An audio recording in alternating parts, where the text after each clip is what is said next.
ভাইয়ের আমার, হিজরতের রাতে সওর পাহাড়ের ভিতরে যখন তিনি আশ্রয় নিলেন, হযরতে আবু বকরের সাথে ছিলেন। হযরতে আবু বকর রাদিয়াল্লাহু তাআলা আনহু বলেন, হুজুর আপনি দাঁড়ান, এটা তো পাহাড়িয়া গুহা, গুহার ভিতরে সাপ থাকতে পারে, বিচ্ছু থাকতে পারে, আমি আগে ঢুকি, বিপদ যদি হয় আমার উপর থেকে হয়ে যাক। গুহার ভিতরে নেমে গুহা সাফ করলেন, এরপরে হুজুরকে ডাকলেন। হুজুর তাশরীফ নিলেন গুহার ভিতরে। এরপরে হুজুর বললেন, আবু বকর, পাহাড়ে হেঁটে হেঁটে 2-3টা পাহাড় পাড়ি দিয়া যাওয়া লাগে সোর পাহাড়ে। মদিনার সোজা রাস্তা হুজুর ধরেন নাই, মেসফালার পথ দিয়া, জাবালে কেদোয়ার উপর দিয়া 3টা পাহাড় পাড়ি দিয়া তারপরে হুজুর গেলেন সোর পাহাড়ে। গুহার ভিতরে হুজুর তাশরীফ নিলেন, বললেন, আবু বকর তুমি বসো, তোমার উরুর উপরে মাথা রেখে আমি একটু আরাম করি। হযরতে আবু বকর বসলেন, হুজুর তার উরুর উপরে মাথা রেখে ঘুমায় গেলেন। আর এরপরে কাফির বেঈমানেরা তালাশ করতে করতে কাফেররা এসে গেল পায়ের চিহ্ন দেখে দেখে গর্তের কাছে। হযরত আবু বকর ভয়তে কেঁদে ফেললেন, আরে আর তো উপায় নাই, এবার তো ধরা পড়ে গেছি, এবার নবীজিকে মেরে ফেলে দেবে। নবীর মহব্বতে, নিজের মহব্বতে নয়, নবীর মহব্বতে কাঁদতেছিলেন। হুজুর বলেন, হুজুরের ঘুম ভেঙে গেল। বলো, আবু বকর কাঁদো কেন? ছেলের কথা, মেয়ের কথা, বিবির কথা, বাড়ির কথা মনে পড়লো নাকি? হযরত আবু বকর বলেন, ইয়া রাসূলুল্লাহ, আল্লাহর কসম করে বলি, যেদিন ঈমান এনেছি এই কলিজার ভিতরে মা বাপ, স্ত্রী, পুত্র, পরিজন, এমনকি আমার নিজের জীবনের চাইতে আপনারে বেশি ভালোবাসি। কাঁদো কেন? কাঁদো কেন? হযরত আবু বকর বলেন, হুজুর ধরা পড়ে গেছি, কাফেররা এসে গেছে গর্তের কাছে, তাকালি আমাদের দেখতে পাবে, আমরা তো মাইনরিটি, ওরা তো মেজরিটি, আমরা তো ধরে মারি ফেলাই দেবে, আপনাকে মেরে ফেলে দেবে, এই জন্য কাঁদি। আল্লাহ রাব্বুল আলামিন, হুজুর তখন কি দৃঢ়তা, কি অবিচলতা, কি ধৈর্যের পাহাড় সম মনোবৃত্তি তখন দেখালেন। আল্লাহ কোরআন শরীফে চিরকাল যাতে মানুষেরা হেদায়েত নিতে পারে, সেজন্য হুজুরের কথা উঠায় দিলেন কোরআনে। আল্লাহ পাক বলেন, ইযহুমা ফিল গার ইয ইয়াকুলু লিসাহিবিহি লা তাহজান ইন্নাল্লাহা মা'ানা। ও বন্ধু, ভয় পেও না, আল্লাহ আমাদের সাথে আছেন। সুবহানাল্লাহ, আল্লাহ আমাদের সাথে আছেন। আমরা মাইনরিটি নই, আমরাই মেজরিটি। আল্লাহ আছে আমার সাথে, ভয় পাওয়ার কোনো কারণ নেই। সুবহানাল্লাহ। আল্লাহ পাক বলেন, ফাআনজালাল্লাহু সাকিনাতাহু আলাইহি ওয়া আইয়াদাহু বিজুনুদিন লাম তারাওহা। আমি এদের অন্তরের ভিতরে আমি শান্তি নাজিল করে দিলাম, প্রশান্তি দিয়া দিলাম, আর আমি সাহায্য করলাম, আর এমন সব সৈন্য পাঠায় দিলাম যে সৈন্যগুলি তোমরা দেখতে পাও নাই। সুবহানাল্লাহ ওয়া বিহামদিহি। ভাইরা আমার, রাসূল করিম সাল্লাল্লাহু আলাইহি ওয়াসাল্লাম এই বিপদের মাঝে, চরম বিপদের মাঝে অবিচলতা, দৃঢ়তা, কঠিন আত্মনির্ভরতা দেখিয়েছেন। এগুলি হলো ঈমানের 5ম নম্বরের উপকারিতা। আল্লাহর প্রতি ঈমান আনলে এভাবে পাহাড় সম ঈমান মজবুত হয়ে যায়। জেলের পরোয়া করি না, ফাঁসির পরোয়া করি না, শহীদ হওয়ার পরোয়া করি না, মেরে ফেলে দেবে, উড়ায় দেবে, হত্যা করবে, পরোয়া করি না। পরোয়া করি কেবলমাত্র কাকে? বলে বলেন কারে? এইরকম মুসলমান হাজার হাজার লাখ লাখ দরকার নাই, 313 জন যথেষ্ট। কয়জন যথেষ্ট? 313 জন যথেষ্ট। বদরে যারা জান দিয়ে, মাল দিয়ে দিনকে প্রতিষ্ঠিত করেছিলেন, এরকম 313 জনই যথেষ্ট ছিল। এই দৃঢ়তা, এই অবিচলতা, এই ঈমান, এই ধৈর্য শিক্ষা দেয়, এই উপকার করে ঈমান বিল্লাহ। আল্লাহর প্রতি ঈমান আনলে এভাবে পাহাড়ের মতো শক্ত হয়ে যায় কলিজা। কোন আলহামদুলিল্লাহ। আমার বন্ধুগণ, এবার আমি বলবো সর্বশেষ উপকারের কথাটা বলি, মোনাজাত ছেড়ে দেব। কয়টার কথা বলছিলাম? উপকার ছয়টা উপকারের কথা বলেছি, অনেকগুলি বৈশিষ্ট্য, অনেকগুলি উপকারের মধ্যে আল্লাহর প্রতি ঈমানের 6টা উপকারের কথা 5টা বলা হয়ে গেছে। এবার 6ষ্ঠ নম্বর এবং শেষ নম্বর, এটা হচ্ছে আল্লাহর প্রতি ঈমান আনলে পরে তার দ্বারা সবচাইতে বেশি ফায়দা পায় সমাজ এবং রাষ্ট্র। কল আলহামদুলিল্লাহ, কল আলহামদুলিল্লাহ। আল্লাহর প্রতি ঈমানের দ্বারা নৈতিক সংশোধন হয় এবং রাষ্ট্র আর সমাজ সবচাইতে বেশি উপকৃত হয়। কারণ হলো ঈমানদার ব্যক্তি আল্লাহর প্রতি যে ঈমান এনেছে তার মনের মধ্যে ধারণা এটা হয়, আমার কোনো কাজ তো গোপন থাকে না। ইন্নাল্লাহা লা ইয়াখফা আলাইহি শাইউন ফিল আরদি ওয়ালা ফিস সামা। আল্লাহর কাছে গোপন বলতে কিছু নাই, আকাশেও নাই, জমিনেও নাই, কোনো কিছু গোপন নাই। সুতরাং আমি যা করি সব আল্লাহ দেখেন এবং শোনেন। এমনকি মানুষ যে কল্পনা করে সে কল্পনাও আল্লাহ টের পায় না, নাকি টের পায় কিনা? وَإِن تُبْدُوا مِنْ أَنفُسِكُمْ أَوْ تُخْفُوهُ يُحَاسِبْكُم بِهِ اللَّهُ। মনের ভিতরে যে কল্পনা করো আল্লাহ পাক বলেন এই কল্পনারও হিসাব আমি রব্বুল আলামিন তোমার কাছ থেকে নেব। ফায়ুআযযিবু মান ইয়াশাউ, যারে খুশি শাস্তি দেব আর যারে খুশি আমি maaf করে দেব। জোরে বলেন সুবহানাল্লাহ। ফায়াগফিরু লিমান ইয়াশা ওয়া ইউআযযিবু মান ইয়াশা, যারে খুশি maaf করব, যারে খুশি শাস্তি দেব, কল্পনারও হিসাব নেব। এই কথা মুমিনের যদি জানা থাকে তাহলে আর তার কোনো চিন্তা থাকে না, তার নৈতিক চরিত্র ভালো হয়ে যায়। কোন সুবহানাল্লাহ। আমার বন্ধুগণ, ঈমানদার লোক আল্লাহর প্রতি ঈমান আসলে পরে সমাজ উপকৃত হয়, রাষ্ট্র উপকৃত হয়ে যায়। যেহেতু বান্দা জানে আমি দায়িত্বহীন কোনো কথা বলতে পারবো না, দায়িত্বহীন কোনো কাজ করতে পারবো না। আল্লাহ পাক বলেছেন মা ইয়ালফিযু মিন কাউলিন ইল্লা লাদাইহি রাকীবুন আতীদ। বান্দা এমন কোনো কথা বলে না যে কথা আমার ফেরেশতারা রেকর্ড করে না রাখে। কাজী মুমিন ব্যক্তি আল্লাহর ভয়তে দায়িত্বহীন কথা বলবে না। নির্বাচন আসতে পরে রাস্তা সোনা দিয়ে বান্ধাই দেব, এই করব সেই করব, না খাইয়া কেউ মরবেন না। আসে না নির্বাচনের সময় সেরাগালি বদনারা মঞ্চে দাঁড়িয়ে কত বড় বক্তৃতা করে, ভাইয়ের আমার, বোনের আমার, এবার আমার বোতল মার্কা বাক্স, আপনারা আমাকে ভোট দিয়ে দেশ এবং জাতির আরেকবার 12:30 বাজাইবার সুযোগ দিন। এবার ক্ষমতায় গেলে কেউ না খাইয়া মরবেন না, কিন্তু কি খাইয়া মরবে তাও বলেন। এর মারফতি অর্থ হচ্ছে এই, ওরা যদি ক্ষমতায় যেতে পারে তাহলে বিষ খাইয়া হোক, গুলি খাইয়া হোক, কিছু না কিছু খেয়ে মরতে হবে। একেবারে খালি পেটে মরলে গ্যাস্ট্রিক হওয়ার সম্ভাবনা আছে। ঈমান বিল্লাহ যদি না থাকে, আল্লাহর ভয় যদি না থাকে, তাহলে দায়িত্বহীন কথা বলে। আর আল্লাহর ভয় যদি থাকে তাহলে নৈতিকতার সংশোধন হয়ে যায়, দায়িত্বপূর্ণ কথা বলে, মানুষকে ফাঁকি দেয় না। আমার বন্ধুগণ,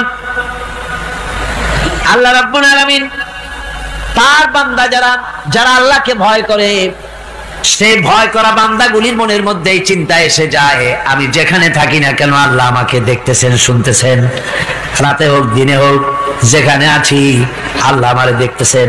আল্লাহ পাক বলতেছেন ওয়া হুয়া মাআহুম ইজ ইউবাইতুনা মা লা ইয়ারদা মিনাল কওলি ওয়া কানা আল্লাহু বিমা ইয়ামালুনা মুহীতা।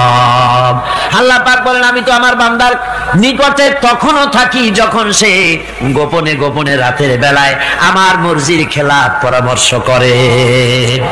আমার মর্জির খেলাফ পরামর্শ করতেছে রাত্রে, আমি তো তখনও কাছে থাকি, ওটা আমি শুনি। ঈমান যদি আসে তাহলে এই সব কাজ থেকে সে বিরত থাকে। সে যদি কম হয় সেখানেও আল্লাহ, বেশিও যদি হয় সেখানেও আল্লাহ। এমন কোন জায়গা আছে নাকি চিটাগংয়ে যেখানে আপনি একটা আকাম করবেন আর আল্লাহ টের পাবে না? কোন আছে নাকি? আচ্ছা চট্টগ্রামে না থাকুক, বাংলাদেশের কোন জায়গা আছে নাকি? পার্বত্য চট্টগ্রামে যত পাহাড় আছে, উঁচু নিচে জায়গা আছে, ওই জায়গায় বোধহয় আছে নাকি? সারা পৃথিবীতে আছে কোথাও? আল্লাহকে ফাঁকি দেওয়ার জায়গা কোথাও সব স্পষ্ট। আল্লাহ কি ঘুমায় নাকি? ঘুমায়? তার কাছে দিনও যা রাতও তাই, সমানে তিনি দেখতে পান, শুনতে পান, সবকিছু দেখতে পান, সবকিছু শুনতে পান, তাকে ফাঁকি দেওয়ার কোনো উপায় নেই। এই জন্য ৬ষ্ঠ নম্বরের উপকার যেটা হয় সেটা হলো সমাজ উপকৃত হয় ওই মানুষ দিয়ে যার মধ্যে ঈমান আছে। হযরত ওমর রাদিয়াল্লাহু তাআলা আনহু রাতের আধারে শেষ রাত্রে ঘুরতেছিলেন, দেখেন এক বাড়িতে কথা হচ্ছে, কথাবার্তার আওয়াজ পাওয়া যায়, মনে করলেন কোনো অসুখ বিসুখ নাকি। ঘরে গিয়ে কান পাচ্ছেন দেওয়ালের সাথে, শুনতে পাচ্ছেন ভিতরে বুড়ি মা তার মেয়েকে বলছে, এই মেয়ে ওঠ, উটের দুধ দোয়াই নিয়ে আসছি, এর মধ্যে পানি মিশা, তারপর সকালে বাজারে নিয়ে যা। মেয়ে বলছে, মা এই কামটা আমি পারবো না। কেন পারবি না? হযরত ওমর ফরমান জারি করেছেন, দুধে পানি মিশাতে নিষেধ করেছে, কাজে এই কাজটা আমি পারবো না।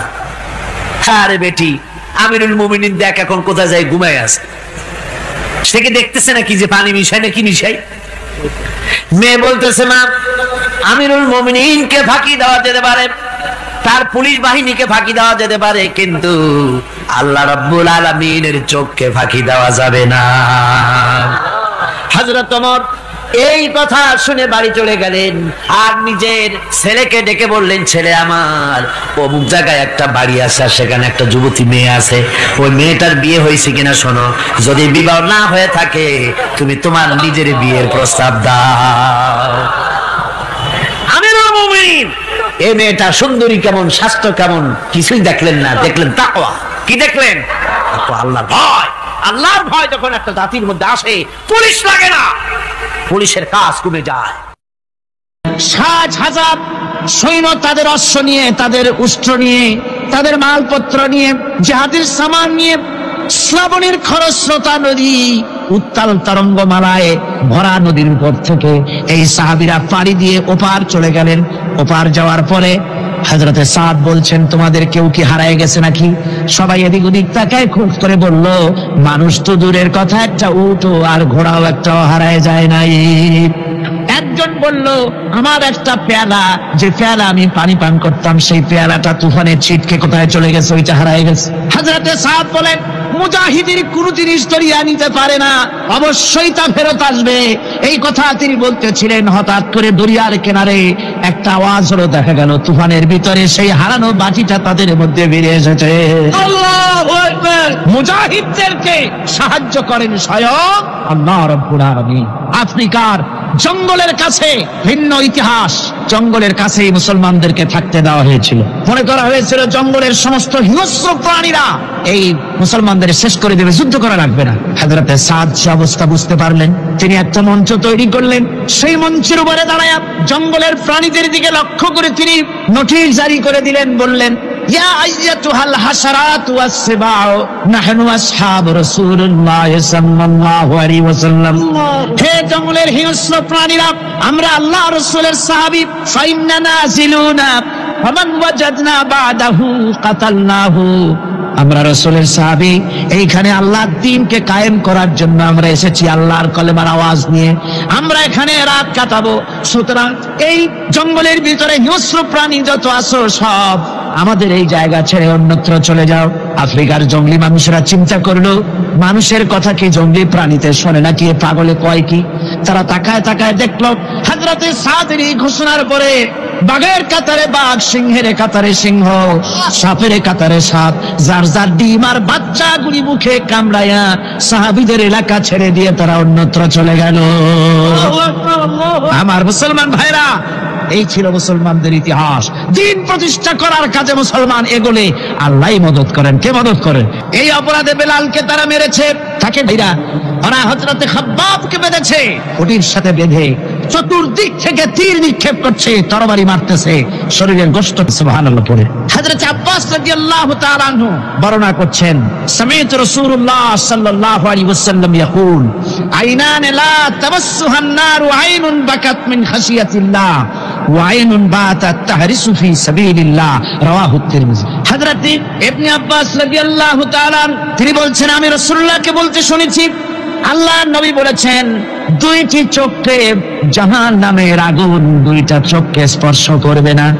একটা চোখ হচ্ছে গভীর রাত্রে যারা আল্লাহর ভয়তে জাহান্নামের ভয়তে যারা কান্দে, জাহান্নামের আগুন ওই চক্ষুকে স্পর্শ করবে না।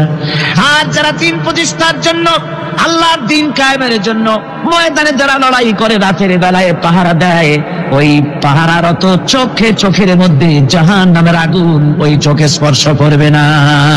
আমার ভাইরা, হযরত উসমান রাদিয়াল্লাহু তাআলা বলছেন, মান রাবাতা লাইলাতান ফি সাবিলিল্লাহ কানাত কাআলফি লাইলাতিন সিয়ামুহা ওয়া কিয়ামুহা।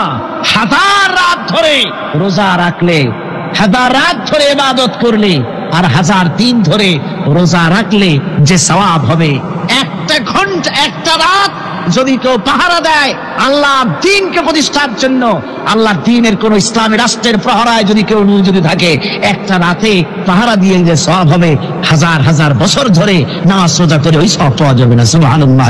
অর্থাৎ হাজার বছর ধরে নামাজ রোজা করার মতোই সওয়াব পাহারা দেওয়া আল্লাহর দ্বীনের ইসলামের রাষ্ট্রকে। বন্ধুগণ, রাসূল পাক সাল্লাল্লাহু আলাইহি ওয়াসাল্লাম তিনি বলেছেন, কিয়ামতের দিন জাহান্নামের আগুন আর জিহাদের ময়দানের ধুলি, এই দুটি একসঙ্গে কোন মানুষের পেটের মধ্যে প্রবেশ করবে না।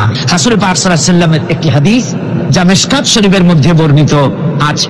মিশকাত শরীফের সম্ভবত 336 পৃষ্ঠায় এই হাদিসটি বর্ণনা করা হয়েছে যে হযরত ইবনে আইস রাদিয়াল্লাহু তাআলা আনহু হচ্ছেন এই হাদিসের রাবী। তিনি বলছেন, একবার হুজুর সাল্লাল্লাহু আলাইহি ওয়াসাল্লাম এক ব্যক্তির জানাজায় গিয়ে উপস্থিত হলেন। হযরত ওমর রাদিয়াল্লাহু তাআলা আনহু তখন হুজুরকে বললেন, হে রাসূল, আপনি এই লোকটার জানাজা পড়বেন? এই লোক তো ইসলামের এই ক্ষতি করেছে, সেই ক্ষতি করেছে, অমুক করেছে, এই লোকটার আপনি জানাজা পড়বেন? হুজুর তখন উপস্থিত লোকদের জিজ্ঞেস করলেন, হাজিরিন, তোমরা কি কেউ এই লোকটাকে কোন ইসলামের ভালো কাজ করতে দেখেছো? একজন লোক দাঁড়িয়ে গেলেন। তিনি বললেন, হে আল্লাহর নবী, আমি সাক্ষী, আমি দেখেছি একটা মুজাহিদ বাহিনী জিহাদ করে ফিরতেছিল, তো এক জায়গায় তারা ডেরা গাড়লো, শিবির স্থাপন করলো, রাত কাটাবে বলল। আমি দেখেছি এই লোকটি সারা রাত সেই মুজাহিদদেরকে, সাহাবীদেরকে সারা রাত জেগে জেগে পাহারা দিয়েছে। আল্লাহর নবী জানাজার ইমামতি করলেন, আর এরপরে তাকে কবরের মধ্যে মাদফুন করে দিয়ে নবীজি তার কবরের পাশে দাঁড়িয়ে বললেন, ইন্না আসহাবাকা ইয়াদুন্নুনা আন্নাকা মিন আহলিন নার ওয়া আনা আশহাদু আন্নাকা মিন আহলিল জান্নাহ। নবীজি বলছেন, ও কবরবাসী, তোমার সাথীরা মনে করে তুমি জাহান্নামী, আর আমি নবী মুহাম্মদ সাল্লাল্লাহু আলাইহি ওয়াসাল্লাম সাক্ষী দিচ্ছি তুমি বেশক আল্লাহর বেহেশতি, তুমি অবশ্যই আল্লাহর জান্নাতে যাবে। এরপর হযরত ওমরের দিকে ফিরে রাসূলুল্লাহ বললেন, ওমর, মানুষের শুধু বাহ্য দৃশ্যটাই দেখো না, তার অন্তরের জাযবাটাকেও কদর করো। সুবহানাল্লাহ বিহামদিহি। এই জিহাদের ময়দানে যারা কাজ করে, জান দেয়, মাল দেয়, আল্লাহ পাক তাদের উপরে রহম করেন। এই জিহাদ হচ্ছে এক অগ্নি পরীক্ষা। এই জিহাদটা কি? অগ্নি পরীক্ষা। এমনি এমনি বেহেশতে যাওয়া যাবে না ভাই। আল্লাহ রাব্বুল আলামিন কোরআনে কারীমের মধ্যে বলেছেন, আহাসিবান নাসু আইয়ুতরাকু আইয়াকুলু আমান্না ওয়া হুম লা ইফতানুন। লোকেরা কি ভেবেছে নাকি যে ঈমান এনেছি এই কথাটা বললেই আমি বেহেশত দিয়ে দিব, মুমিন বলে সার্টিফাই করব? না, যখনই তারা বলবে আমি মুমিন, আমি তখন তাকে অবশ্যই পরীক্ষা করব। এই পরীক্ষায় তাকে পাস করতে হবে। কোরআনে কারীমে আল্লাহ রাব্বুল আলামিন অনেক জায়গায় কথাগুলি বলেছেন, এমনি এমনি ছেড়ে দেওয়া হবে না। আমি অতীতের লোকদেরকেও পরীক্ষা করেছি, তোমাদেরকেও পরীক্ষা করব। পরীক্ষা না দিয়ে কেউ তোমরা বেহেশতে যেতে পারবে না। এই জমিনে তোমাদের আগুনের পরীক্ষা দিতে হবে। পয়গম্বরেরা কষ্ট করেছেন, সাহাবায়ে কিরাম কষ্ট করেছেন।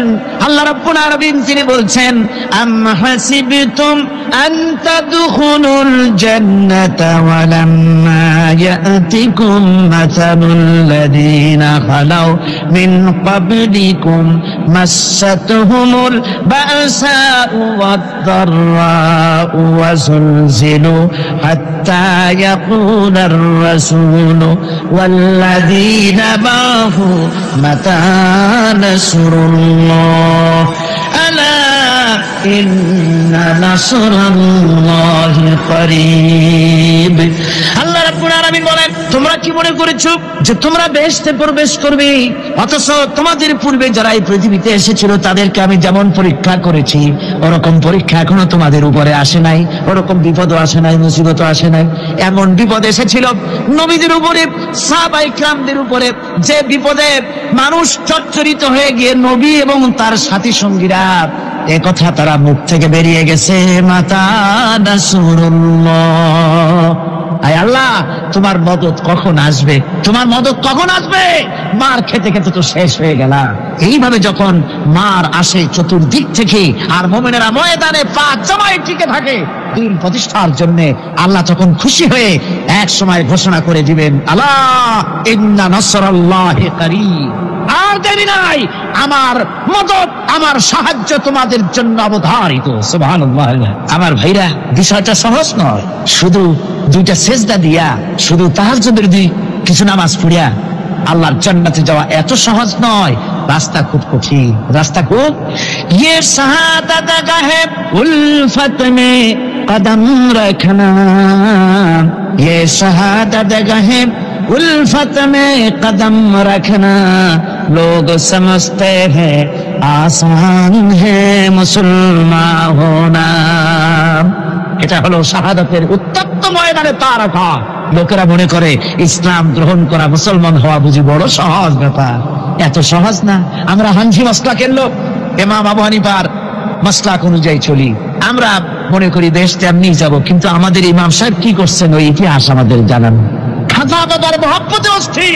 রজব মাস আসলে পরে বড় বড় ডেক্সি চড়ায়, সেই ডেক্সির উপরে লাল শালু বিছায়, তারপরে টাকা পয়সা রোজগার বহুত করে। আসলে তো খাজা না, আসলে হচ্ছে ইয়া খাজা কুস্তু আজা, পেট তো ভরে যায়। পেট ভরার জন্য পয়সা করে ইনকাম করা। খাজার লা ইলাহা ইল্লাল্লাহ এই চিশতিয়া তরিকার জিকির গ্রহণ করা হয়েছে, কিন্তু চিশতিয়া তরিকা যে আরেকটা আছে, কারাগার পর্বতে পৃথিবীরাজের সঙ্গে লড়াই করা, সেইটার কাছে নেই আমরা, সেটা নেই। ইমাম আবু হানিফা শুধু মাসলাই বলেন নাই, দিন প্রতিষ্ঠার জন্য রক্ত দিয়েছেন, ঠিক কিনা?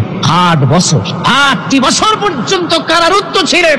তাকে জিজ্ঞেস করা হয়েছে, ইমাম সাহেব জেলের মধ্যে তো আছেন, কষ্ট হয়? ইমাম সাহেব বলেছেন, না কষ্ট হয় না, তবে মাঝে মাঝে একটু কষ্ট হয় মনে। 2-4 মাস পর পর আমার বুড়ি মাকে এনে হাজির করা হয় জেলখানার মধ্যে, আর আমার মায়ের সামনে আমাকে পেটানো হয়, যেন মা আমাকে বলে যে এদের সাথে একমত হয়ে যা, সেই জন্য পেটানো হয়। আমার মা আমার মায়ের দেখে আর মায়ের চোখ থেকে পানি পড়তে থাকে, তখন আমার মনে বড় কষ্ট লাগে। তবে আলহামদুলিল্লাহ মা আমার এমন, আমার মার দেখেন আর হজম করেন। সর্বশেষ যে ব্যক্তি জাহান্নাম থেকে মুক্তি লাভ করবে তাকে আল্লাহ পাক বলবেন, ফেরেশতাদেরকে বলবেন, আমার ফেরেশতারা আমার এই বান্দাকে জান্নাত এবং জাহান্নামের মাঝখানে রেখে দাও। জান্নাত এবং জাহান্নামের মাঝখানে লোকটি যখন থাকার জায়গা পাবে, সে জান্নাতের দিকে তাকায়া দেখবে আর কাঁদতে থাকবে। আল্লাহ পাক জিজ্ঞেস করবেন, বান্দারে যুগের পর যুগ ধরে জাহান্নামে কেঁদেছ, আমি রব্বুল আলামিন জাহান্নাম মাফ করে দিয়া জান্নাত জাহান্নামের মাঝখানে রেখে দিয়েছি, আযাব থেকে তো বেঁচে গেছো, এখন কান্দো কেন? লোকটি বলবে, রব্বুল আলামিন কান্দি এই কারণে, জাহান্নাম থেকে মাফ করেছো, তোমার শুকরিয়া আদায় করি। জান্নাত তো আমার কপালে নাই, কিসমতে নাই, কিন্তু জান্নাত আমি এখান থেকে দেখতে পাচ্ছি, জান্নাতের সুঘ্রাণ আমার নাকে আসতেছে, কপালে নাই যাওয়ার। আমি কাঁদি এই জন্য, তুমি যদি মেহেরবানি করে আমাকে জান্নাতের দরজার কাছে একটু দাঁড় করায় দিতা, প্রাণ ভরে তোমার জান্নাতের দৃশ্যটা একটু দেখতা। আল্লাহ পাক তার আরজি পূরণ করবেন, বলবেন যাও, ফেরেশতাদের বলবেন এর জান্নাতের দরজার কাছে দাঁড় করায় দাও। জান্নাতের দরজার কাছে দাঁড়িয়ে লোকটি আবার কান্না শুরু করবে। আল্লাহ পাক প্রশ্ন করবেন, এবার কান্দো কেন?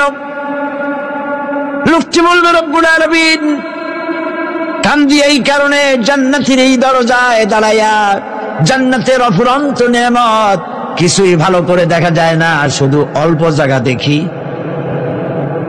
যদি তুমি আমারে দয়া করে জান্নাতের মাঝখানে দাঁড় করায় দিতা, চতুর্দিকে তাকায়া তাকায়া দেখা কলিজারে ঠান্ডা বানাইতাম। তবে আমি ওয়াদা করি, জান্নাতের কোনো নাজ নেয়ামত, কোনো ফল আমি খাবো না, ধরবো না, সইব না। একটুখানি মেহেরবানি করে মাঝখানে দাঁড় করাবার দাঁড় করাইয়া দাও, জানদারে ঠান্ডা করি। আল্লাহ রাব্বুল আলামিন ফেরেশতারে বলবেন, আমার এই বান্দারে জান্নাতের মাঝখানে দাঁড় করাইয়া দে।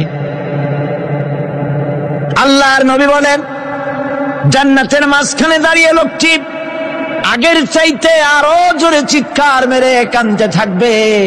আল্লাহ পাক বলবেন, বান্দারে কি হলো তোর? দরজার কাছে আসতে চাইছিলি, আইনা দিলাম। আবার এবার মাঝখানে আসতে চাইছো, তাও এনে দিয়েছি। আবার কান্দো কেন? লোকটি বলবে, রব্বুল আলামিন এবার কান্দি এই জন্যে, তুমি যখন দয়া করে একটিবার জান্নাতের মাঝখানে এনে আমাকে দাঁড় করায় দিয়েছ, তুমি রহমান রহিম গফুরুর রহিম, এই জান্নাত থেকে আবার আর বাইর করে দিও না। আল্লাহ রাব্বুল আলামিন বলবেন, ও আমার বান্দারে, আমার এই জান্নাত তোর খুব পছন্দ হয়েছে নাকি? লোকটি বলবে, রব্বুল আলামিন কলিজা ঠান্ডা হয়ে গেছে, ভাবতেও পারি না এই জান্নাত এত সুন্দর। আল্লাহ পাক বলবেন, বান্দারে এরকম একটি নয়, দুইটা নয়, তোর জন্য আমি 10টা জান্নাত এইরকম রিজার্ভ করে রাখছি। সুবহানাল্লাহ। আল্লাহ পাককে ভয় করে পৃথিবীর সমস্ত পাপ থেকে যারা নিজেকে রক্ষা করবে, আল্লাহ তাদের জন্য এই জান্নাত রেখে দিয়েছেন। সুবহানাল্লাহ। সেই জান্নাতের রিসিপশন আপনারা আন্দাজ করতে পারবেন না। রিসিপশন কারে কয়? কি এর প্রধানমন্ত্রী আর প্রেসিডেন্ট, 4টা-5টা পুলিশ আর আর্মি এসে একটা ছট করে সেলুট মারলো, বাস শেষ হয়ে গেল, এরকম না। জান্নাতীদেরকে রিসিপশন দেওয়া হবে। জান্নাতীরা যখন আল্লাহর হুকুমে জান্নাতের দিকে যেতে লাগবে, আর যখন জান্নাতের কাছে চলে যাবে, আল্লাহ রাব্বুল আলামিন শোনায় দিচ্ছেন, হাত্তা ইযা জাউহা ফুতিহাত আবওয়াবুহা ওয়া ক্বালা লাহুম খাজানাতুহা সালামুন আলাইকুম তিবতুম ফাদখুলুহা খালিদিন। সুবহানাল্লাহ।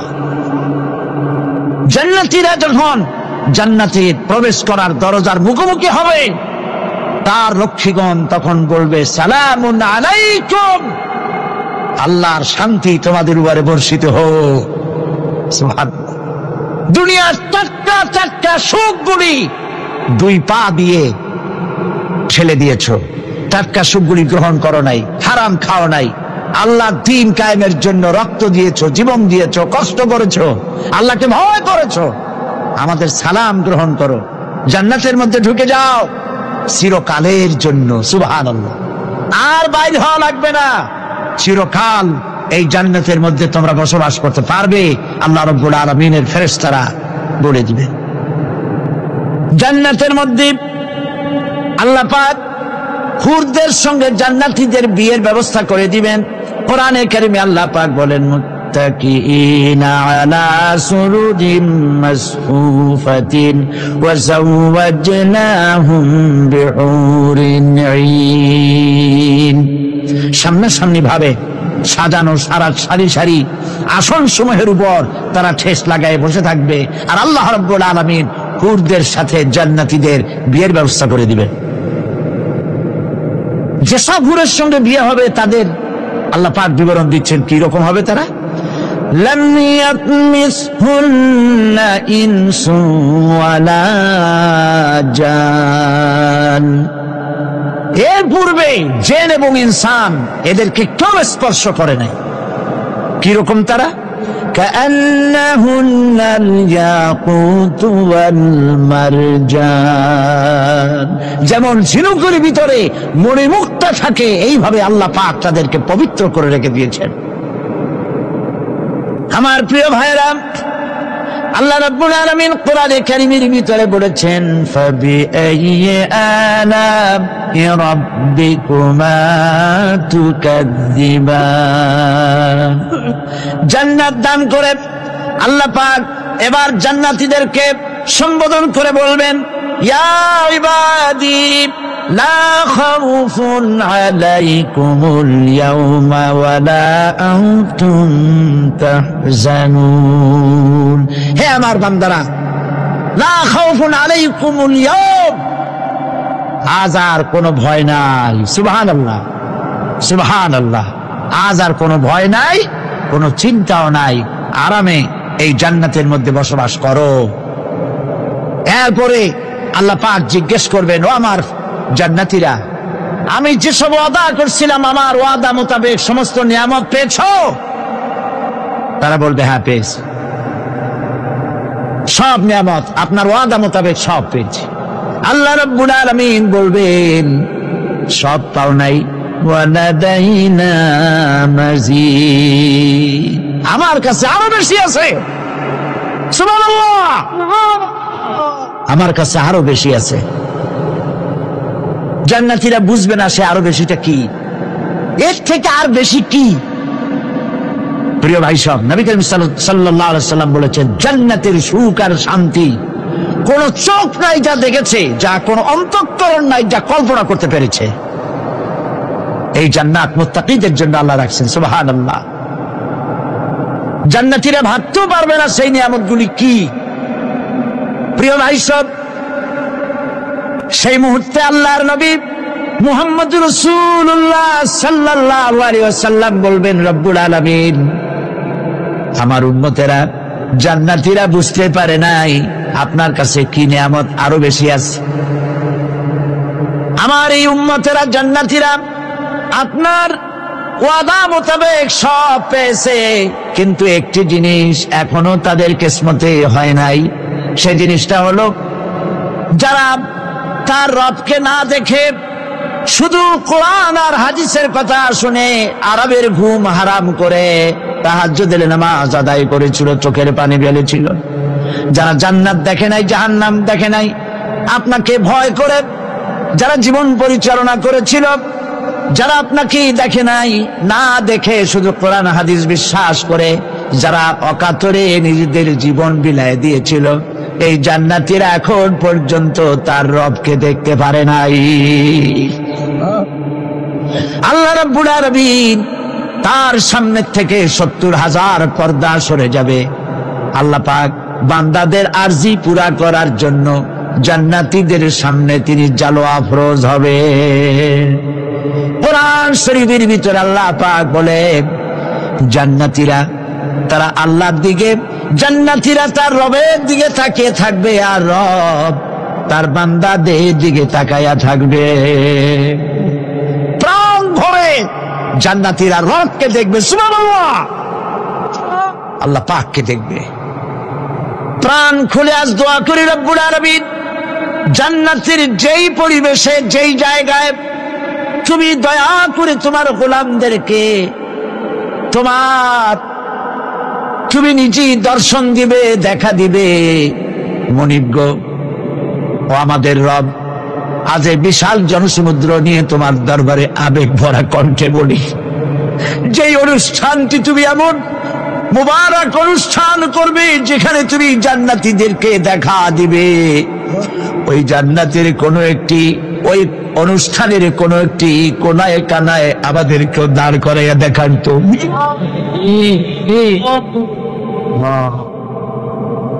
ভাই সব, আল্লাহ রাব্বুল আলামিন মানুষের সামনে এত সব নিয়ামত রেখেছেন, এই জান্নাত দান করবেন। এরপরে আল্লাহ রাব্বুল আলামিন কোরআনে কারীমের মধ্যে বলেছেন, রব্বিস সামাওয়াতি ওয়াল আরদি ওয়া মা বাইনাহুমার রাহমানি লা ইয়ামলিকুনা মিনহু খিতাবা। এসব পুরস্কার রয়েছে তোমাদের সেই রবের পক্ষ থেকে যিনি আকাশ আর জমিনের মালিক। সুবহানাল্লাহ বলবেন না? যার সামনে কথা বলার ক্ষমতা কারো হবে না। এটি একটি মারাত্মক কথা। কিয়ামতের দিন আল্লাহর দরবারে কেউ কথা বলতে পারবে না আল্লাহর নির্দেশ ছাড়া।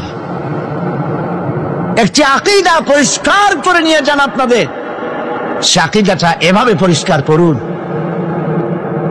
কোন পীর সাহেব, কোন খাজা বাবা, কোন মাওলানা, কোন মুহাদ্দিস, কোন বুজুর্গ আপনাকে সুপারিশ করতে পারবে না। যদি না আল্লাহ পাক তাকে কথা বলার তৌফিক না দেন। মনে থাকবে এটা। আয়াতুল কুরসির ভিতরে আমরা পড়ি, মান যাল্লাযী ইয়াশফাউ ইনদাহু ইল্লা বিইজনিহি। আল্লাহ পাক বলেছেন কিয়ামতের দিন আল্লাহর দরবারে কার সাহস আছে কথা বলতে পারে? মান যাল্লাযী ইয়াশফাউ ইনদাহু ইল্লা বিইজনিহি। আল্লাহর ওয়াদা ছাড়া, হুকুম ছাড়া আল্লাহর সামনে কথা বলার সেদিন কেউ থাকবে না। সুবহানাল্লাহ। কেউ কথা বলতে পারবে না। সুপারিশ করতে হবে, আল্লাহ যারে বলেন তুমি করো, অমুকের জন্য করো, সেই ব্যক্তি শুধু তার জন্যই করতে পারবে, আর কেউ কথা বলতে পারবে না। সেই কঠিন হাসরের ময়দান, যেদিন শুধুমাত্র আল্লাহ পাক কথা বলবেন, আর যারে বলতে বলবেন সেই কেবলমাত্র বলতে পারবে। সুপারিশ এটি আল্লাহ পাক কিয়ামতে পারমিশন দিলে বলা যাবে। হযরত ইব্রাহিম আলাইহিস সালাম কিয়ামতের দিন তার নিজের পিতা সম্পর্কে সুপারিশ করবেন। রব্বুল আলামিন, আমার আব্বার জন্য সুপারিশ করতেছি, মেহেরবানি করে জাহান্নাম থেকে তারে আপনি রক্ষা করুন। আল্লাহ রব্বুল আলামিন বলবেন, ইব্রাহিম তোমার সুপারিশ মঞ্জুর হবে না। প্রিয় ভাই সব, একটু মাথা খাটান, চিন্তা করেন। উলুল আযম পয়গম্বর, জাতির পিতা। কে জাতির পিতা? চিল্লায় বলুন, কলিজা সাফ করে ফেলুন। মুসলমানদের জাতির পিতা হাবিজ আমি কেউ হতে পারে না। মিল্লাতা আবিকুম ইব্রাহিম। ইব্রাহিম আলাইহিস সালাম এই মিল্লাতের পিতা। সুবহানাল্লাহ। হযরত ইব্রাহিম আলাইহিস সালাম কিয়ামতের দিন বলবেন, আল্লাহ আমার আব্বার জন্য সুপারিশ করছি। আল্লাহ পাক বলবেন মঞ্জুর হবে না। আজর তোমার পিতা হতে পারে, কিন্তু আমার খলিলকে আগুনে ফেলার জন্য নমরুদকে সে সহযোগিতা করেছে, আমি তোমার পিতাকে ক্ষমা করব না। নবী করিম সাল্লাল্লাহু আলাইহি সাল্লামকে সাহাবায়ে কেরাম জিজ্ঞেস করেছেন, হে রাসূল, আপনার আব্বা এবং আম্মার অবস্থা কি হবে? নবী করিম সাল্লাল্লাহু আলাইহি সাল্লাম কেঁদে ফেলেছেন, সাফ বলেছেন, আমি তাদের কোনো উপকারে আসব না। আল্লাহু আকবার। আপনি মনে করছেন নাকি যে ইয়া নবী সালাম আলাইকা বলি অমনি নবীর সুপারিশ পাবেন? এত সহজ। কতগুলো রসগোল্লা খাইলেন আর বড় একটা মিছিল করলেন, আর অমনি চলে যাবেন? পৃথিবীর সব মানুষ, সাহাবায়ে কেরাম বাদ দেন, পৃথিবীর সমস্ত মানুষ একত্রিত হয়ে আবু তালেব রাসূলুল্লাহকে যে ভালোবেসেছেন, ওর 1000 ভাগের 1 ভাগও সারা দুনিয়ার মানুষ রাসূলুল্লাহকেই ভালোবাসতে পারবে? পারবে? নিজের ছেলে আলীকে, আলী রাদিয়াল্লাহু তাআলা আনহুকে আলাদা বিছানায় শোয়াইয়া, ছোট্ট মানুষ হযরত আলী আলাদা জায়গায় রাখিয়া, মুহাম্মদুর রাসূলুল্লাহ সাল্লাল্লাহু আলাইহি ওয়াসাল্লাম এতিম মানুষ, তারে কলিজার সাথে বুকের মধ্যে আশ্রয় দিয়ে আগলে রেখেছেন বুক করে। সেই আবু তালেব মৃত্যুর সময় নবী করিম সাল্লাল্লাহু আলাইহি ওয়াসাল্লাম বলেছিলেন, চাচা একটি বার আমার কানে তাওহীদের কালেমা শোনায় দেন। আবু তালেব, তার কিসমতে ছিল না কালেমা। মরে যাওয়ার পর একজন সাহাবী বলেছিলেন, ইয়া রাসূলুল্লাহ,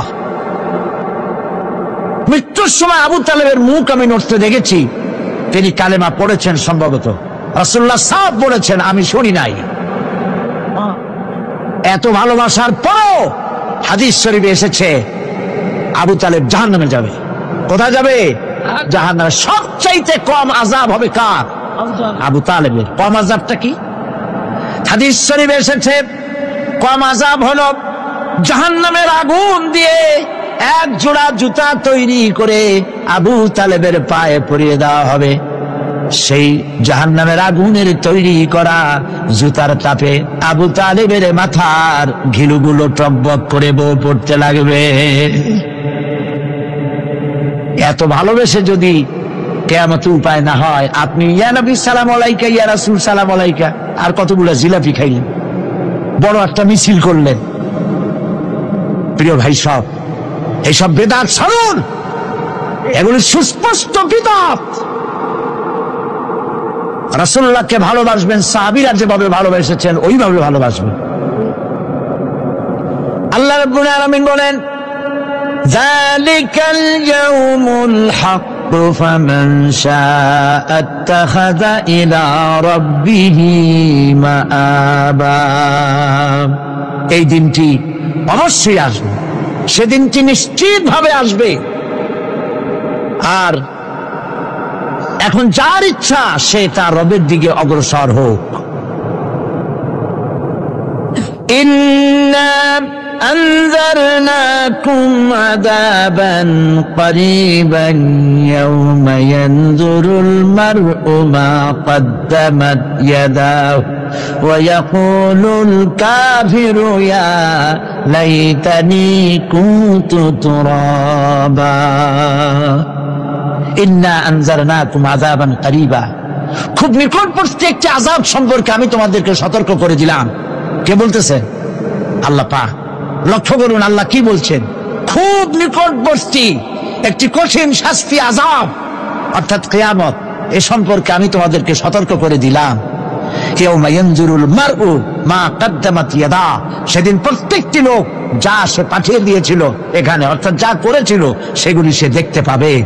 আর তখন ওয়া ইয়াকুলুল কাফিরু ইয়া লাইতানি কুনতু তুরাবা।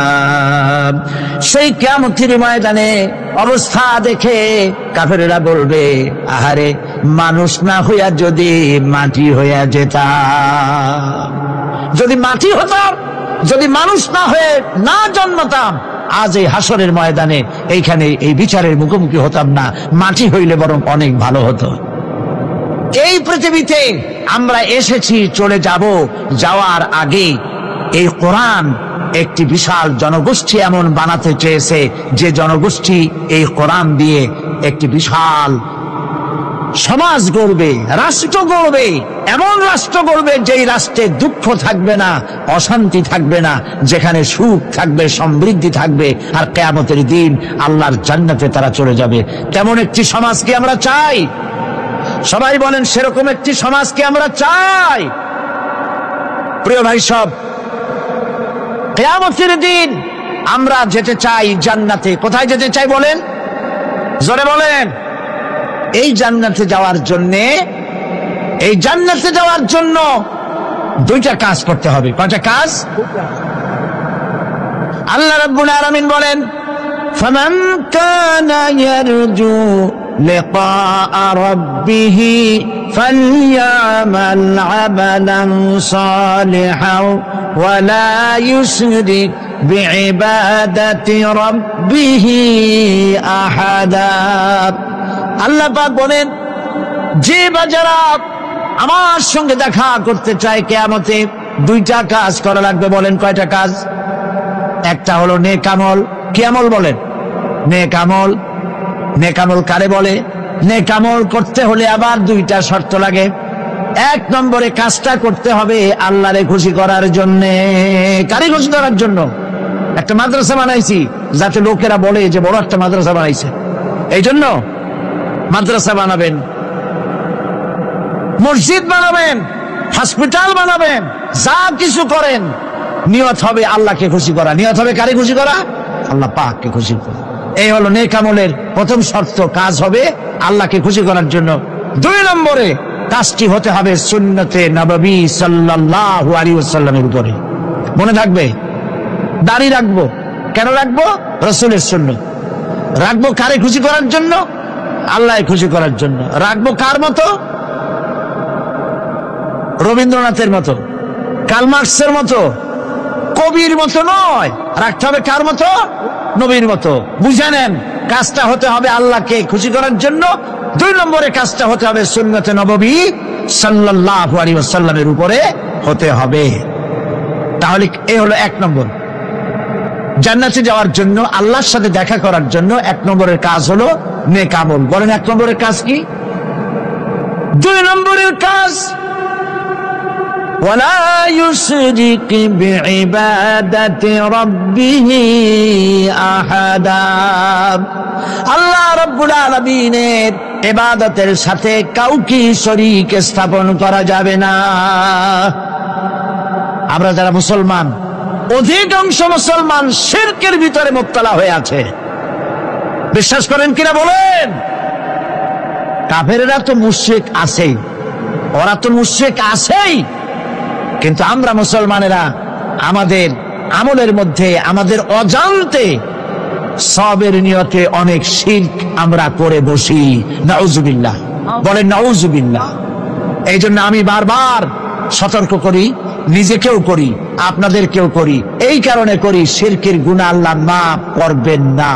ইন্না শিরকা লাযুলমুন আযীম, শিরক মস্ত বড় অপরাধ, জুলম, আল্লাহ মাফ করবেন না। আল্লাহর কাছে কান্দে কান্দে মাপ চাওয়া লাগবে যে আল্লাহ শিরক থেকে আমাকে রক্ষা করো, বাঁচাও। অনেক গোপন শিরক আছে। মাজারে যান, পীর সাহেবের কাছে যান, মনে যদি নিয়ত থাকে উনি ফু দিলে আমি ভালো হবই, উনি তাবিজ দিলে আমার বাচ্চা হবেই, উনি আমারে দয়া করলেই আমার ব্যবসায় উন্নতি হবেই, এইটার নাম শিরক। এটার নাম কি?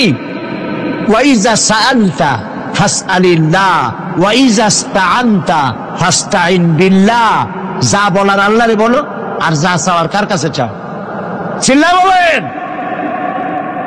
কলিজাটাকে পরিষ্কার করে দেন আজকের মাহফিলে। এই কলিজায় কারো প্রতি কোনো ভয় রাখবো না আল্লাহ ছাড়া। ভয় করবো কারে বলেন? মহব্বত আল্লাহ ছাড়া, এত বেশি মহব্বত আর কাউকে করবো না। আল্লাহ তাআলা আমাদের কলিজায় তোমার ভয় এবং মহব্বত দিয়ে ভরে দাও, রাসূলের মহব্বত দিয়ে আমাদের দিলকে ভরে দাও। বিশ্বাস করুন ভাই সাহেব, কোরআন শরীফ আমার সামনে, বিশ্বাস করুন। দেশি পীর, বিদেশি পীর, খাজা বাবা দেশি এবং বিদেশি, কেউ আপনার ভাগ্য বদলাই দিতে পারবে না। এই পিছনে দৌড়ায় দৌড়ায় কোনো লাভ নাই। এতক্ষণ মসজিদের ভেতরে বসে আল্লাহর কাছে কাঁদেন। ওয়াকালা রাব্বুকুম উদউনি আস্তাজিব লাকুম। তোমার রব বলেছে আমারে ডাকো, আমি ডাকের সাড়া দিয়ে দেব। সুবহানাল্লাহ। আর আল্লাহ বলেছেন আমার ইবাদতের সাথে কাউকে শরীক করবে না। ক্ষমতা আলাইসাল্লাহু বিকাফিন আব্দা। আল্লাহ প্রশ্ন করছেন, আলাইসাল্লাহু বিকাফিন আব্দা, আমি কি আমার বান্দার জন্য যথেষ্ট নই? চিল্লায় বলুন অবশ্যই যথেষ্ট। আবার বলেন অবশ্যই যথেষ্ট। কলিজা সাফ করে ফেলেন। সম্রাট শাহজাহান, দিল্লির সম্রাট, হাবিজাবি সম্রাট না, দিল্লির সম্রাট। এখন কোথায়? কবরে। কবি বলতেছেন, শাহনে জাহাं को जिन्हें फक्र से देते थे बाज, शाहने जहां को जिन्हें फक्र से देते थे बाज, वाज कब्र में है सूरह अलहम्दु की मोहताज। সারা ভারতবর্ষ যারা ট্যাক্স দিয়ে নিজেকে সৌভাগ্যবান বলে মনে করত, সে আজ কবরের মধ্যে ভিক্ষুকের মতো সূরা আলহামদুর মতো একটি সূরার মুহতাজ হয়ে ভিক্ষুকের মতো শুয়ে আছে। সম্রাট শাহজাহান মসজিদে বসে আছে, এক ফকির ঘুরতেছে। লোকেরা কয় ছোটবেলা থেকেই তোমার খয়রাত করতে দেখলাম, ভিক্ষা কি জীবনেও যাবে না তোমার? লোকটি বলছে, আমি ভিক্ষা করবো স্যার, আমার উপায়টা কি? এই লোকটি, আমি ভিক্ষা করা ছাড়া করবো কি? লোকেরা তো আমার 60 টাকা, 50 টাকা, 100 টাকা দেয় না, 4 আনা 5 আনা 1 টাকা এই আমার দেয়, এই দিয়ে আমি বড় লোক হবো কেমন? লোকটি বলছে, আচ্ছা দেখো, তুমি তো জায়গা মতো যাইতে পারো নাই, বাদশার কাছে যাও, এমন দেওয়া দেবে জীবনে আর খয়রাত করা লাগবে না। তো বাদশার কাছে কি খয়রাতি যাইতে পারে কোনোদিন? হ্যাঁ, এখন পারবা। কেমনে? সম্রাট শাহজাহান এখন একা একা মসজিদে আছেন।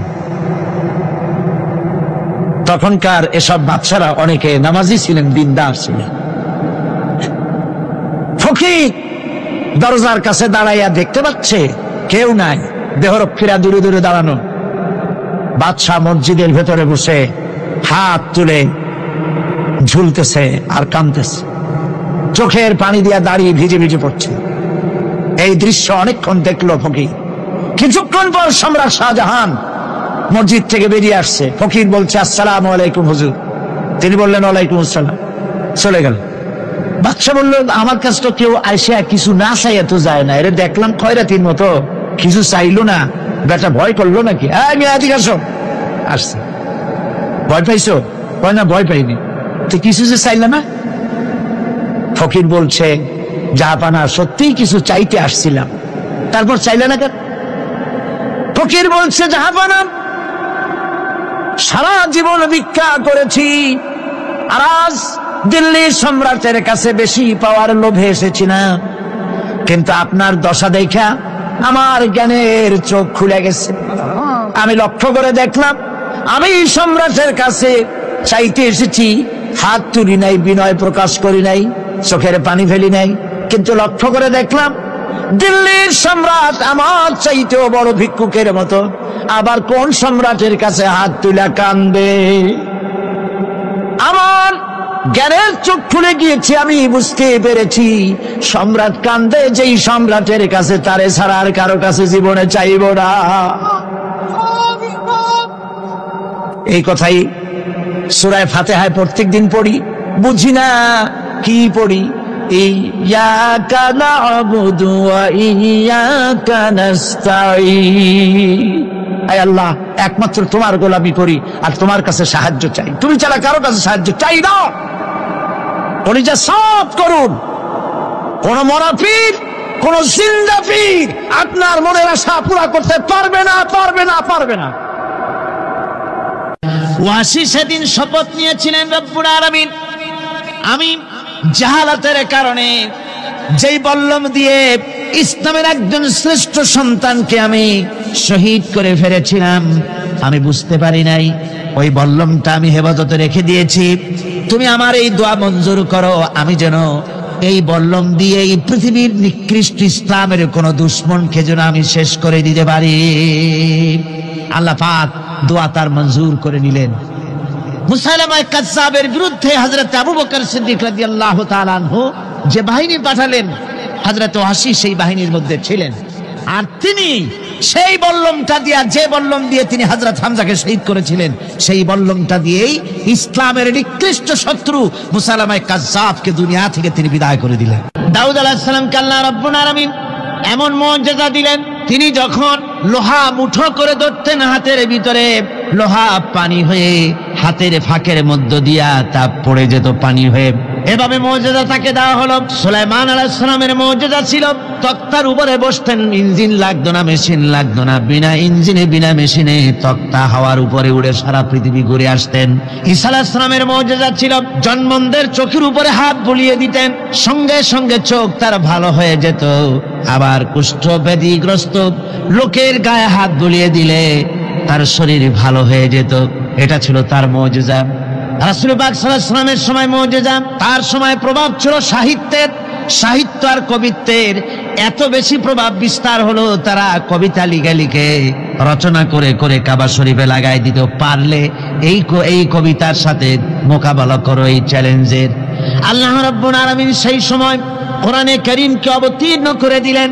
কোরআনে কারীম দুনিয়ার সমস্ত সাহিত্য আর কবিত্বের সমস্ত মানকে ছাড়িয়ে চলে গেছে এমন এক পর্যায়ে, কিয়ামত পর্যন্ত কোরআনের সাহিত্যের ভাবধারা এর মানকে উতরে যেতে পারবে এমন সাহিত্যের জন্ম আজও হয় নাই, ভবিষ্যতেও হবে না। এটা হলো রাসূল পাক সাল্লাল্লাহু আলাইহি ওয়াসাল্লামের মুজিজা। সাহাবায়ে কেরামদের সঙ্গে রোমকদের লড়াই হতেছে, রোমক সৈন্যরা যুদ্ধে জিততে পারতেছে না কিছুতেই। এরপরে তারা গোয়েন্দা বিভাগের লোক পাঠায় দিল, এদের সঙ্গে জিততে পারি না কেন, একটু খুঁজে দেখে আসো রাত্রে এরা করেটা কি। গোয়েন্দা বিভাগের লোক সারা রাত ঘুরে ঘুরে তারপরে এসে রিপোর্ট করলো।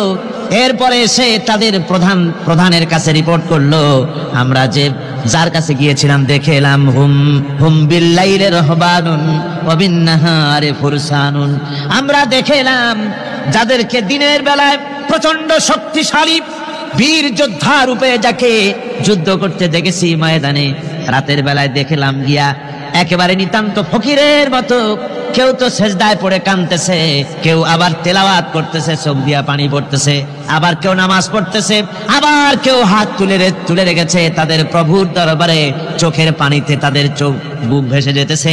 সারাটা রাত তেলাওয়াত আর সেজদা আর নামাজের মধ্যে তারা এভাবে কাটিয়ে দিয়েছে। সেনাপতি এই রিপোর্ট শোনার পরে বললেন, ও গোয়েন্দা বিভাগের লোকেরা, আমার রোমক সৈন্যরা শোনো, যে জাতির নৈতিক মান এত উচ্চে, ওই জাতির সঙ্গে যুদ্ধ করা মানে আমাদের আত্মহত্যা করার শামিল। এদের সাথে কিছুতেই আমাদের পক্ষে পারা সম্ভব না। হ্যাঁ, এদের সাথে পারা যাবে যদি এই সম্পর্ক নষ্ট করে দেওয়া যায়। আল্লাহর সাথে তাদের এই গভীর সম্পর্ক যেটা আছে, এই সম্পর্ক নষ্ট করে দিতে হবে, তাহলেই কেবলমাত্র সম্ভব হবে।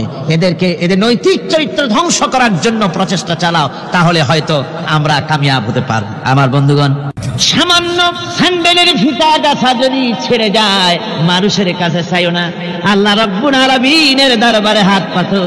রব্বুল আলামিন তোমার স্যান্ডেল কেনার পয়সা জুগিয়ে দেবেন। জোরে বলেন সুবহানাল্লাহ। যা দরকার তার কাছেই চাও, হাত তার কাছেই পাতো। ওই যে সম্রাট শাহজাহানের কথা আমি আপনাদেরকে শুনাই। ফকির একটা ঘুরতেছে সারাদিন, এক লোক বলছে যে আপনি হে ফকির, তুমি এরকম করে ঘুরছো সারা জীবন, বুড়া হয়ে গেছো খয়রাত করতে করতে, ছোটবেলা থেকে তোমার ভিক্ষা করতে দেখি, আর কতকাল ভিক্ষা করবে? করবোটা কি? বাচ্চার কাছে যাইতে পারবে? বাচ্চার কাছে গেলে এমন ভাবে দিবে, অনেক দিবে, নিয়ে কুড়াইতে পারবা, তোমার আর জীবন ভিক্ষা করা লাগবে। ফকির চলে গিয়েছে, কোথায় পাবো বাচ্চারে?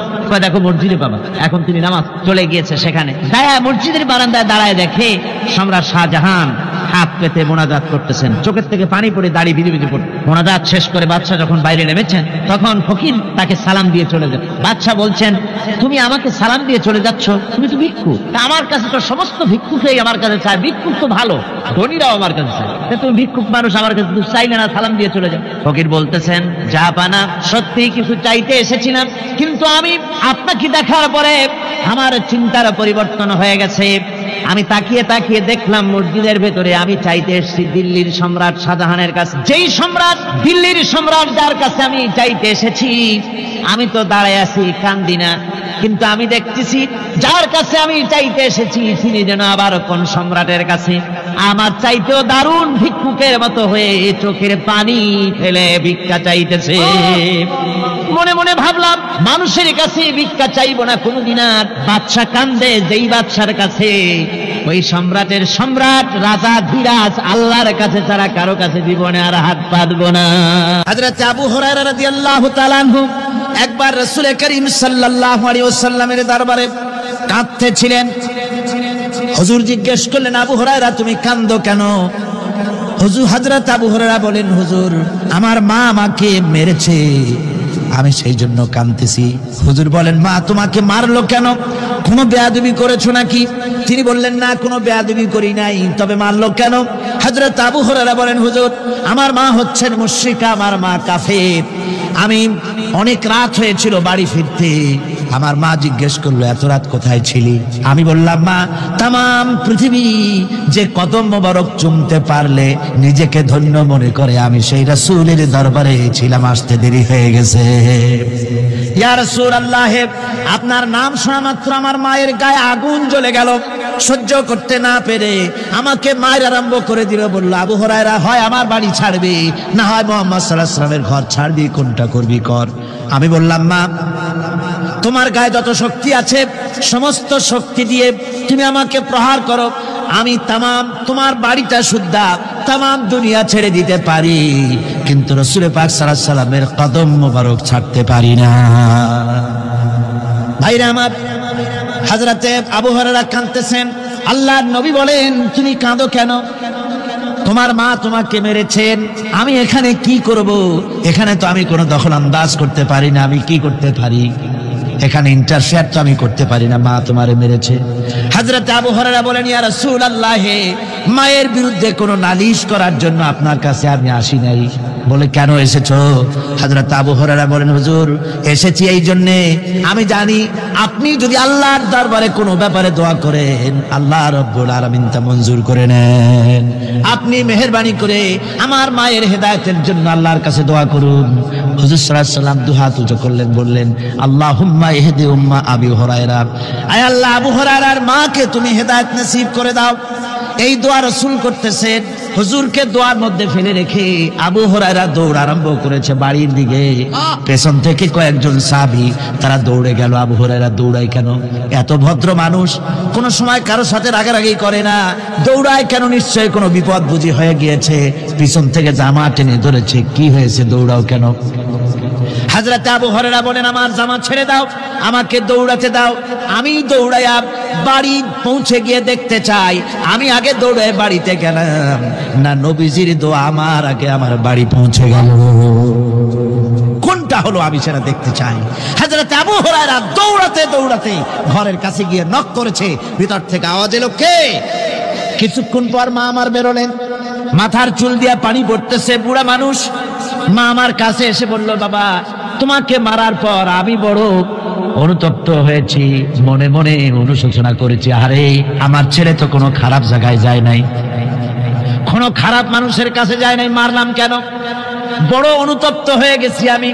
এই অনুশোচনা করে আমি এই মাত্র গোসল করেছি, আমাকে নিয়ে চলো তুমি বিশ্ব নবী রাসূলুল্লাহর দরবারে।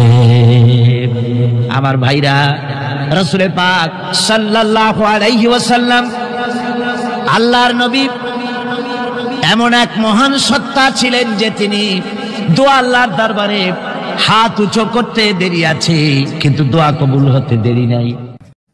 একজন মানুষ যার চরিত্র ছিল কোরআনের জীবন্ত প্রতিচ্ছবি, যিনি ক্ষমার মধ্যে শক্তি দেখিয়েছেন আর নম্রতার মধ্যে দেখিয়েছেন নেতৃত্ব।